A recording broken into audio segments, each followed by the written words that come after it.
ଗରିବ ଘରେ ଜନ୍ମ ନେବା ସତରେ କ'ଣ ପାପ? ଗରିବମାନଙ୍କର କ'ଣ ଏ ସମାଜରେ ବଞ୍ଚିବାର କୌଣସି ବି ଅଧିକାର ନାହିଁ? ଗରିବମାନଙ୍କର କ'ଣ ସତରେ ତାଙ୍କର ଇଜ୍ଜତ ନାହିଁ? ନମସ୍କାର, ମୁଁ ବିଶ୍ୱନାଥ ସ୍ୱାଗତ କରୁଛି ମୋର ୟୁଟ୍ୟୁବ ଚ୍ୟାନେଲକୁ। ତ ସାଙ୍ଗମାନେ, ଆଜି ଆଉ କିଛି କଥା ହେବି ଆପଣମାନଙ୍କ ସହିତ।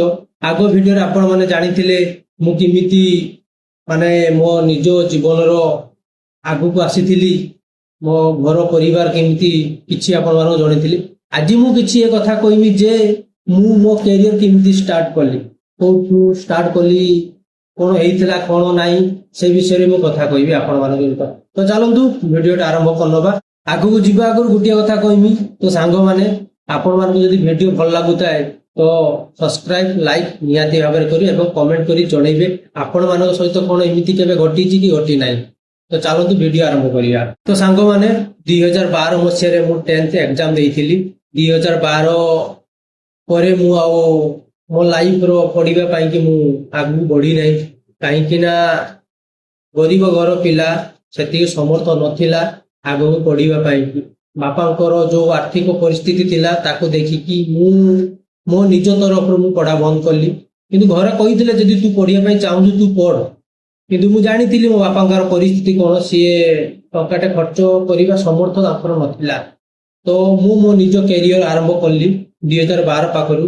2012-13 ମସିହା ମୋ ପାଇଁ ଗୋଟେ କହିବି କ'ଣ ବହୁତ ସଂଘର୍ଷ ଥିଲା, ଶିଖିବା ପାଇଁ ଥିଲା। କାହିଁକି ନା ସେତେବେଳେ ମୁଁ ଛୋଟ ଥିଲି, ଜାଣିନଥିଲି ଦୁନିଆ କ'ଣ କରି ଆଗକୁ କ'ଣ ହୁଏ କ'ଣ ନାହିଁ, ଲୋକ କାମ କେମିତି କରନ୍ତି, ବାହାର ଦୁନିଆ କ'ଣ।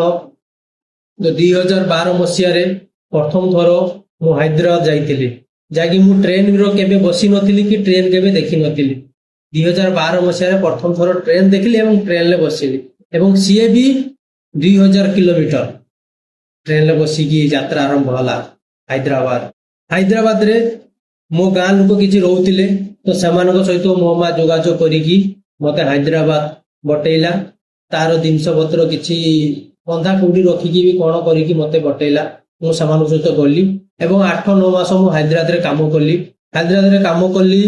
ପ୍ଲାଷ୍ଟିକ କମ୍ପାନୀରେ, ପ୍ଲାଷ୍ଟିକ ଗ୍ଲାସ ଆପଣ ମାନେ ଜାଣିଛନ୍ତି, ପ୍ଲାଷ୍ଟିକ ଗ୍ଲାସ, ସେଇ କମ୍ପାନୀରେ ମୁଁ କାମ କଲି। ସେତେବେଳେ ମୋର ସାଲେରୀ 5000 ରହୁଥିଲା, ଖାଇ ପିଇକି 2000-2500 ବଞ୍ଚୁଥିଲା। ବାକି କମ୍ପାନୀ ରୁମ ଦେଇଥିଲା, କିନ୍ତୁ ଭଲ ଥିଲା। ସେଠି ଆମର ଗାଁ ପିଲାମାନେ ଥିଲେ, ତ ସମସ୍ତ ସାଙ୍ଗର ମୁଁ ଖୁସିରେ ଭଲରେ ରହୁଥିଲି, କିଛି ଅସୁବିଧା ନଥିଲା ହାଇଦ୍ରାବାଦରେ। କାହିଁକିନା ମୁଁ ସେମାନଙ୍କ ସହିତ ଯିବା ଆସିବା କରୁଥିଲି। ସେମାନେ ନିଜ ପରିବାର ପିଲାକୁ ଯେମିତି କେୟାର ନିଅନ୍ତି ସେଇଭଳିଆ ମୋ ସହିତ ନେଇଥିଲେ, ସେମାନଙ୍କ ନାଁରେ ମିଛ କହିବି ନାହିଁ। ତ 2013 ମସିହାରେ 2012 ଲାଷ୍ଟରେ ମୁଁ ପଳେଇ ଆସିଲି। ଭାଇର ମ୍ୟାରେଜ ହେଲା, ତ ମୁଁ ପଳେଇ ଆସିଲା ପରେ ଆମ ଗାଁ ପିଲାମାନେ ଯୋଉମାନେ କାମ କରୁଥିଲେ ହାଇଦ୍ରାବାଦରେ, ସେମାନେ ବି ସେଠୁ ପଳେଇ ଆସିଲେ। ଆଉ ସେମାନେ ଗଲେ ନାହିଁ, ସେମାନେ ଯିଏ ଯାର କିଏ କୁଆଡେ ଗଲେ ମୁଁ ବି ଜାଣି ନାହିଁ, କିନ୍ତୁ ସେମାନେ କହିଲେ ଆମେ ଆଉ ସେଠି ରହୁନୁ କି ଆମେ ଆଉ ସେଠିକି ଯିବୁ ନାହିଁ, ଯାହା ବି ହଉ ତାଙ୍କର। ତ 2013 ମସିହାରେ ମୁଁ ଗାଁରେ ରହିଲି। ଗାଁରେ ମୁଁ ପକ୍କା କାମ କଲି ଯେ ଲେବର ହିସାବରେ ତ କାମ କଲି, ଯେହେତୁ ମୁଁ ତ ଜାଣି ନାହିଁ କ'ଣ କାମ କ'ଣ ନାହିଁ। ଲେବର ହିସାବରେ ମୁଁ କାମ କଲି ଏବଂ ଦିନକୁ ମୋର ସେତେବେଳେ 150 ଟଙ୍କା ମଜୁରୀ ମତେ ଦଉଥିଲେ। ଯୋଉ ମାଲିକ ମାନେ ଥିଲେ, ଯୋଉମାନଙ୍କ ପାଖରେ ମୁଁ କାମ କରୁଥିଲି, ସେମାନେ ମତେ 150 ଟଙ୍କା ଲେଖା ଦଉଥିଲେ। ଜଣିଏ ତ ମାଲିକ ପାଖରେ ମୁଁ କାମ କରିଥିଲି, ତାପରେ ଫେର ଚେଞ୍ଜ କଲି, ତ ଆଗକୁ କହୁଛି। ତ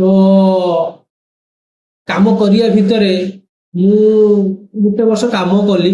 ଗୋଟେ ବର୍ଷ କାମ କରିବା ମଧ୍ୟରେ ବହୁତ କିଛି ସେମାନେ ମୋ ସହିତ ଘଟଣା କରିଲେ। କାହିଁକି? ମୁଁ ଗରିବ, ମୋର କହିବା ପାଇଁ କେହି ନାହାନ୍ତି। ଯେତେବେଳେ ମୁଁ ସେମାନଙ୍କୁ ପଇସା ମାଗିଲି, ସେମାନେ ଆଜି ଦବା, କାଲି ଦବା, ପରଦିନକୁ ଦବା, ଆଜି ନାହିଁ କାଲି ଦେବି, ଏମିତି। ଯଦି ଆପଣ ଗୋଟେ ମାସ କାମ କରିଲେ, ଯଦି ଆପଣଙ୍କର ଗୋଟେ ଅସୁବିଧା ହେଲା, କିଛି ହେଲା, ଯଦି 10 ଟଙ୍କା ମାଗିବା ପାଇଁ ଯିବେ ନା, ତ ସେ ତମକୁ 100 ଥର ବୁଲେଇବେ, ଆଜି ନାହିଁ କାଲି ନାହିଁ, ଦେବି କାଲି ଦେବି, ଏମିତି କରିକି। ସେଇର ବି ଯେତେବେଳେ ଆମର ବର୍ଷ ଲାଷ୍ଟ ହୁଏ, ହିସାବ ହୁଏ, ଖାତା ହୁଏ, ସେତେବେଳେ ପୁରା ଆମର ଗୋଟେ ବର୍ଷ ଆମେ ଯେତିକି କାମ କରିଛୁ, କିଏ 300ଟା କାମ କରିଛି, କିଏ 200ଟା କାମ କରିଛି, କିଏ 250ଟା କାମ କରିଛି, ତ ତାଙ୍କ ସେଇ ହିସାବର ପଇସା ମିଳିଥାଏ। ତ ଏଇଟା ଗୋଟିଏ କଥା ଆପଣ ମାନେ ବି ଯୋଉମାନେ ବି କାମ କରୁଛନ୍ତି ସେଇଭଳିଆ ଅନ୍ୟମାନଙ୍କ ପାଖରେ ଜାଣିଥିବେ ଯେ ଯୋଉ ମାଲିକ ମାନେ ଥାଆନ୍ତି ସେମାନେ ବହୁତ ମିଛ କୁହନ୍ତି ଏବଂ ବହୁତ ପଇସା ମାରିକି ଖାଆନ୍ତି। ମୋ ସହିତ ଘଟଣା ଘଟିଛି। ଯେତେବେଳେ ମୁଁ କାମ କରୁଥିଲି, ମୁଁ ତ ରେଗୁଲାର କାମ କରୁଥିଲି, ଆମ ଖାତାରେ ଲେଖା ହଉଥିଲା, ଡେଲି ହାଜିରା ପଡୁଥିଲା ଯେ କେବେ ମୁଁ ହାଫ୍ ଡେ କରିଛି କି ଫୁଲ ଡେ କରିଛି ସେମିତି ଲେଖା ହଉଥିଲା।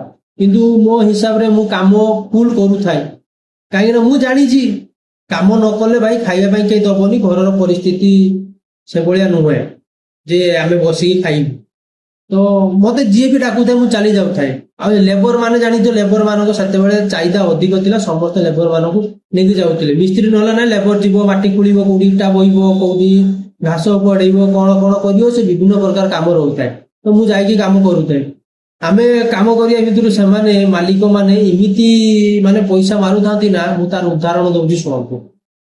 ଯେମିତି କାହା ଘର କୌଣସି ଗୋଟେ ଫଙ୍କସନ ହେଲା, ଡାକିଲେ ଯେ ବାବୁ ତମ ଆମ ଘର ଫଙ୍କସନ ଅଛି, ତମ ମାନଙ୍କୁ ଡାକିଲି ଯିବ, ନିମନ୍ତ୍ରଣ କଲେ କି ଆମ ଯୋଉ ପାର୍ଟିରେ ମାଲିକ ପାଖରେ ଆମେ କାମ କରୁଛୁ, ସେଠି 10 ଜଣ ପିଲା କାମ କରୁଛୁ, 10 ଜଣଙ୍କର ଭିତରେ କାହା ଘରେ କିଛି ଗୋଟେ ଫଙ୍କସନ ଅଛି କି କାହା ପିଲାର ଅନ୍ନପ୍ରାଶନ ଅଛି କିମ୍ବା କାହା ଭାଇର ମ୍ୟାରେଜ ଅଛି, ତ ଏମିତିରେ ଆମେ ଯାଉ ସାଙ୍ଗ ଭିତରେ ଇଏ ଭିତରେ ଗଲୁ। ତ ସେ ଜାଗାରେ ସେମାନେ କଣ କରନ୍ତି ନା, ଲେଖିକି ରଖିଥାନ୍ତି ମାଲିକ ମାନେ ଯେ କେତେ ଟଙ୍କା ଖର୍ଚ୍ଚ ହେଲା। କିନ୍ତୁ ମୋ ଜାଣିବାରେ ମୁଁ ନିଜେ ନେଇକି ଯାଇଛି ଜିନିଷ ଯେ ମାଲିକ ଥରେ ମତେ କହିଲା କହିଲା ତମେ ସେମାନଙ୍କ ଘରକୁ ଯିବ ତ 2 କିଲୋ ମିଠା ନେଇଯିବ। ଆଜ୍ଞା ସେତେବେଳେ 2 କିଲୋ ମିଠା ଦାମ ଥିଲା 50 ଟଙ୍କା ଲେଖା ମିଠା କିଲୋ ଥିଲା। ତ ମୁଁ 2 କିଲୋ ମିଠା 100 ଟଙ୍କା ହେଲା ନେଇକି ଗଲି। କିନ୍ତୁ ସେଇଟା ଖାତାରେ ଲେଖା ଯାଇଥିଲା କେତେ ଜାଣିଛନ୍ତି ନା, 1000 ଟଙ୍କାରେ ମିଠା ଯାଇଛି। ଆମେ ଜଣକାର 100 ଟଙ୍କା ପଡିଲା। ଆରେ ମାଲିକ ମାନେ କେମିତି ନେଇଥାନ୍ତି ପଇସା ଦେଖନ୍ତୁ। ଆଉ ଗୋଟେ କଥା କହୁଛି, ଏଠି ଆମେ କାମ କରୁଥାଉ, ସେଇର ସେମାନେ ମିଛ କହୁଥାନ୍ତି ଯେ ଯଦି ଆମେ ଗୋଟେ ମାସରେ 30ଟା କାମ କରିଥିବୁ ନା, ସେମାନେ କହିବେ 20ଟା କାମ କରୁଛ, 21ଟା କାମ କରୁଛ, 5-7ଟା ତ ସେମାନେ ପୁରା ମାରିକି ଖାଇଯିବେ। ତମେ ଜାଣିପାରିବନି ଯେ ତମ ସହିତ କଣ ହେଲା। ତମେ ତ କାମ ପୁରା ଫୁଲ ମାସ କରିଛ କିନ୍ତୁ ପଇସା ଦେଖାଯାଉ ନାହିଁ। ଆଜ୍ଞା 150 ଟଙ୍କା ପଇସା ପ୍ରତିଦିନ ମିଳୁଥିଲା, କିନ୍ତୁ ସେଇ ଯଦି ସେମାନେ 7-8ଟା ଖାଇଯିବେ ତାହେଲେ ତମକୁ କେତେ ଯୋଉ ବାଧିବ ଭାବୁଥିବ। ମତେ ବହୁତ କଷ୍ଟ ହେଇଥିଲା। ମୁଁ ବି ମୁହଁ ଖୋଲିଛି କିନ୍ତୁ ମୁହଁ ଖୋଲିଲେ କିଛି ଲାଭ ହେଇନି, କାହିଁକିନା ସେମାନେ ମତେ ଦବେଇ ଦେଇଛନ୍ତି। ମୋ ନାଁରେ ବିଭିନ୍ନ ପ୍ରକାର କଥା କହିବେ, ଏ ଘର ଏଠି ମାନେ ତୁ କାମକୁ ଗଲୁ, କାମ ତୋ ପାଇଁ ଖରାପ ହେଲା, ଏଟା ହେଲା ସେଟା ହେଲା, ସେଇର ବି ମାନେ ପଇସା କାଟିଥାଏ। ଯଦି କାହା ଘରେ କିଛି କାମ ଖରାପ ହେଇଥାଏ ନା, ତ ସେ ଦୋଷଟା କାହାର? ମିସ୍ତ୍ରୀର। ଯିଏ କାମ କରୁଛି, ଆମେ ଲେବର ଭାଇ ଆମେ ଜାଣିଛୁ ନା କଣ ସେ କାମ କଲା କଣ ନାହିଁ, କେଠି ରୋଡ ବେଣ୍ଡ ହେଇଗଲା, କୋଉଠି ରୋଡ ସିଧା ହେଇଗଲା, ଆମେ ଜାଣିଛୁ ନା। କିନ୍ତୁ ସେଇଟା ବି କହିବ ତମେ ସେ ଲୋକ ଘରେ କାମ କରିଥିଲ ଆଉ ତାହାର ପଇସା ଦେଇନି। ଆରେ ପଇସା ଦେଇନି ମାନେ ଆମେ ତ କାମ କରୁଛୁ, ଆମେ ତ ପଇସା ନବୁ ନା। ଦେଇନି ମାନେ କେମିତି ନା, ସେ ତାହାର କାମ କରିଥିଲ, ତାହାର କାମ ଖରାପ ହେଇଯାଇଛି ଆଉ ସେ ଲୋକ ମଜୁରି ଦେଇନି। ସେଠି ତମେ 15ଟା ବି କାମ କରୁ କି ଗୋଟେ ମାସ ତାହାର ରେଗୁଲାର ତମେ କାମ କର ନା, ସେ ପଇସା ତମକୁ ଦବେନି। କିନ୍ତୁ ପରେ ମୁହୂର୍ତ୍ତରେ ଆମେ ଯାଇକି ବୁଝିଛୁ, ସେ ଲୋକ କହିଲେ ନାଇଁ ଆମେ ପଇସା କାଟିନୁ, ତ କାମ ଭୁଲ ହେଇଥିବ ହଁ ସେଇର 1000-2000 ଏମିତି ତ ମାଇନସ ହୁଏ ସବୁ ଜାଗାରେ, ଆମେ ପଇସା କଟିନୁ। କିନ୍ତୁ ମାଲିକ ଏଇଭଳିଆ କଥା କୁହେ।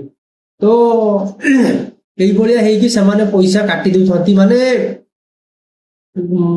ପ୍ରତି ମାସରେ ଯଦି 5-5ଟା ବି କାମ କାଟନ୍ତି, 12 ମାସରେ କେତେ, 12×5=60, 2 ମାସର ପଇସା ସେମାନେ କାଟିଦେଲେ। ତାହେଲେ ହିସାବ କରନ୍ତୁ। ଏବଂ ଏବାଡ଼ ଯୋଡି ଦେବେ, କାହା ଘର ଖାଇଛ, କାହା ଘର ଫଙ୍କସନ ଅଛି, କାହା ଘରକୁ ଯାଇଥିଲ, କାହା ଘରକୁ ଯାଇନ। ସେଇ ରାଗ ରଖିକି ଆଜ୍ଞା ମୁଁ ଗାଁରେ କାମ ଟୋଟାଲ ଛାଡିଦେଲି। ମୁଁ କହିଲି ନା ଗାଁରେ କାମ କରିବି ନାହିଁ, କାହିଁକି ନା ଗାଁରେ କାମ କଲେ ମତେ ଗୋଟିଏ ଟଙ୍କାଟେ ତ ମିଳିବା ତ ଦୂରର କଥା, କିନ୍ତୁ ସେଇ ପଇସାରେ ସେମାନେ ଖାଇଯିବେ। ସେତେବେଳେ ଯୋଉ ପରିସ୍ଥିତି ଆମ ବିତେଇଛୁ, ଆମେ ଯୋଉ ଭଳିଆ ଦେଖିଛୁ, ଯୋଉ ଭଳିଆ କାମ କରିଛୁ ନା, ଏବେ ସେତିକି ନାହିଁ ଜିନିଷଟା। ସେତେବେଳେ ଆମେ ବହୁତ କଷ୍ଟ କରିଛୁ। ସାଙ୍ଗମାନେ ଆପଣ ମାନେ ଜାଣିଲେ ମୁଁ ଗାଁରେ କୋଉ ଭଳିଆ କାମ କରିଛି, କୋଉ ଭଳିଆ ମୋ ସହିତ ଘଟଣା ଘଟିଛି, ଲୋକମାନେ ମୋ ସହିତ କୋଉ ଭଳିଆ ବ୍ୟବହାର କରିଛନ୍ତି, କେମିତି କଣ ସେମାନଙ୍କର ବ୍ୟବହାର ଥିଲା। ଆଜି ମଧ୍ୟ କିଛି ଲୋକ ଏମିତି ଅଛନ୍ତି କରୁଛନ୍ତି। ତ ମୁଁ ଏତିକି କହିବି ଆପଣ ମାନଙ୍କୁ ଯେ ଆପଣ ମାନେ ସେଭଳିଆ ଲୋକମାନଙ୍କ ପାଖରୁ ଟିକେ ଦୂରେଇକି ରୁହନ୍ତୁ, ଦେଖି ଚାହିଁ କାମ କରନ୍ତୁ। କାହିଁକି ନା ଲୋକ ଏଠି ଆପଣ ମାନଙ୍କର ଇଏ ଦେଖିବେ ନାହିଁ, ଭଲ ଦେଖିବେ ନାହିଁ। ଆପଣ ମାନେ ଆଗକୁ ବଢନ୍ତୁ ସେଇଟା ସେମାନେ ଚାହାନ୍ତି ନାହିଁ। ସେମାନେ ସଦାବେଳେ ଚାହାନ୍ତି ତମେ ମାନେ ତାଙ୍କ ତଳେ ରୁହ। ତ ଆପଣ ମାନଙ୍କ ସହିତ ବି ଏମିତି ଯଦି ଘଟଣା ଘଟୁଛି ତ ଆପଣ ସେ ଜାଗାରୁ ଦୂରେଇ ଯାଆନ୍ତୁ, ଅଲଗା ଜାଗାରେ କାମ ଦେଖନ୍ତୁ। ଆଗ ଭଳିଆ ତ ନାହିଁ। ମୁଁ ଯୋଉ ସମୟରେ କାମ କରୁଥିଲି ଏବେ ତ ବହୁତ ପରିବର୍ତ୍ତନ ହେଇଯାଇଛି। ବହୁତ କିଛି ଆଗକୁ ବଢିଲାନି, ଲୋକଙ୍କର ସାଲେରୀ ବି ବଢିଲାନି, ଲୋକମାନଙ୍କର କାମ କରିବାର ବି ଢଙ୍ଗ ବଦଳି ଗଲାନି ଏବଂ ମାଲିକ ମାନେ ଆଉ ଆଗ ଭଳିଆ ନାହାନ୍ତି। କାହିଁକି ନା ଏବେ ସବୁ ଜାଗାରେ ସବୁ ମାନେ ସ୍ମାର୍ଟ ହେଇଗଲାଣି, ସବୁ ଜାଗାରେ ସବୁ ସ୍ମାର୍ଟ ଜିନିଷ ହିଁ ୟୁଜ ହଉଛି ଏବଂ କେହି ମିଛ କହିପାରିବେନି। ସେତେବେଳେ ଆମ ପାଖରେ ସେଇଟା ପ୍ରୁଫ ବି ନଥିଲା କଣ ହେଇଛି କଣ ନାହିଁ, କିନ୍ତୁ ଏବେ ତ ପୁରା ଜମାନା ଅଲଗା, ତ ସମସ୍ତ ପାଖରେ ସବୁ ପ୍ରୁଫ ବି ରହୁଛି। ତ ମାଲିକ ମାନେ ଗୋଟେ ଟଙ୍କା ମାରି ଖାଇବାର ବି ତାଙ୍କ ସକ୍ଷମ ହବ ନାହିଁ। ହଁ, ବହୁତ ଜାଗାରେ ଅଛନ୍ତି ଖାଇ ଦିଅନ୍ତି, କାହିଁକି ନା ଗରିବ ଯୋଉମାନେ ଗରିବ ତାଙ୍କ ଲଢିବା ପାଇଁ ତାଙ୍କ ସହିତ କେହି ନଥାନ୍ତି କି ତାଙ୍କର କେହି ନାହାନ୍ତି ଆଗ ପଛ, ସେଥିପାଇଁ କି ସେମାନଙ୍କ ସହିତ ଏମିତି ଘଟଣା ଘଟାନ୍ତି। ଯେମିତି ମୋର କେହି ନଥିଲେ କହିବା ପାଇଁ କି ମୁଁ ଯଦି କିଛି କହିବି ତାହେଲେ ସେମାନେ ମୋର କୋଉ ଭଳିଆ ଜୁଲୁମ କରୁଥିଲେ ଆପଣ ମାନେ ତ ଜାଣିପାରିଲେ। ତ ସାଙ୍ଗମାନେ, ଆପଣ ମାନେ ମୋ ଲାଇଫ ବିଷୟରେ ଜାଣିଲେ, ମୋ ଗାଁରେ କାମ କରୁଥିବା ବିଷୟରେ ଆପଣ ମାନେ ଜାଣିଲେ, ତ ନିହାତି ଭାବରେ କମେଣ୍ଟରେ ଜଣେଇବେ ଆପଣ ମାନଙ୍କ ସହିତ ଏମିତି ଘଟଣା ଘଟିଛି କି ଘଟି ନାହିଁ। ତ ପୁଣି ଆପଣ ମାନଙ୍କ ସହିତ ଦେଖା ହବ ଆଉ ଗୋଟେ ଭିଡିଓରେ ଆଉ କିଛି ମୋର ସଂଘର୍ଷ ବିଷୟରେ। ତ ସେ ପର୍ଯ୍ୟନ୍ତ ମତେ ବିଦାୟ ଦିଅନ୍ତୁ। ରହିଲି, ନମସ୍କାର।